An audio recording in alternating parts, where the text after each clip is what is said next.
Troy was sitting in a corner of the White Hart Tavern at Casterbridge, smoking and drinking a steaming mixture from a glass. A knock was given at the door, and Pennyways entered. "Well, have you seen him?" Troy inquired, pointing to a chair. "Boldwood?" "No, Lawyer Long. He won at home. I went there first, too." "That's a nuisance." "'Tis rather, I suppose. Yet I don't see that, because a man appears to be drowned and was not, he should be liable for anything. I shan't ask any lawyer, not I."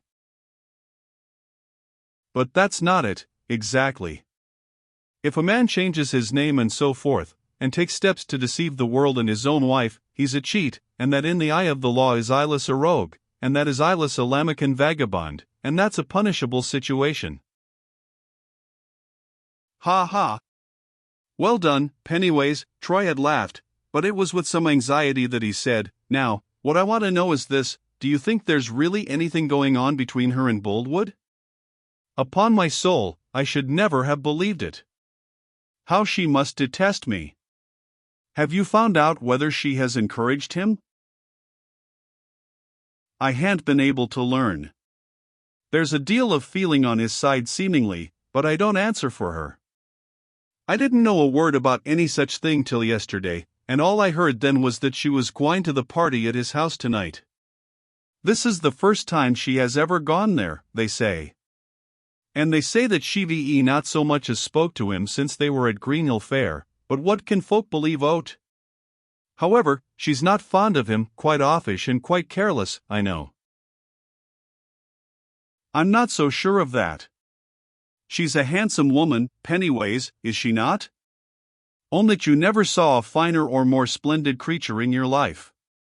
Upon my honor, when I set eyes upon her that day I wondered what I could have been made of to be able to leave her by herself so long. And then I was hampered with that bothering show, which I'm free of at last, thank the stars." He smoked on a while, and then added, "How did she look when you passed by yesterday?" "Oh, she took no great heed of me, ye may well fancy, but she looked well enough, far's I know. Just flashed her haughty eyes upon my poor scram body, and then let them go past me to what was yond, much as if I'd been no more than a leafless tree. She had just got off her mare to look at the last ring down of cider for the year, she had been riding, and so her colours were up and her breath rather quick, so that her bosom plimbed and fell every time plain to my eye.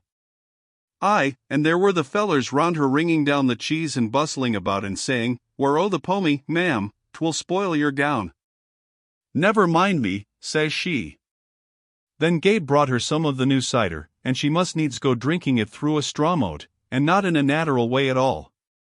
'Liddy,' says she, 'bring indoors a few gallons, and I'll make some cider wine.' Sergeant, I was no more to her than a morsel of scroff in the fuel house. I must go and find her out at once. Oh yes, I see that, I must go. Oak is head man still, isn't he?" "Yes, a believe. And at Little Weatherbury Farm too. He manages everything. 'Twill puzzle him to manage her, or any other man of his compass."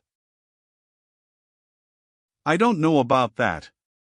She can't do without him, and knowing it well he's pretty independent.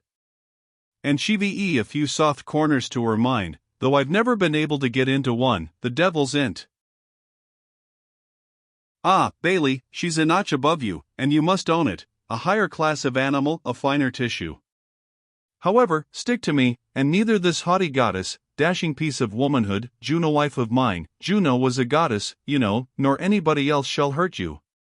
But all this wants looking into, I perceive. What with one thing and another, I see that my work is well cut out for me.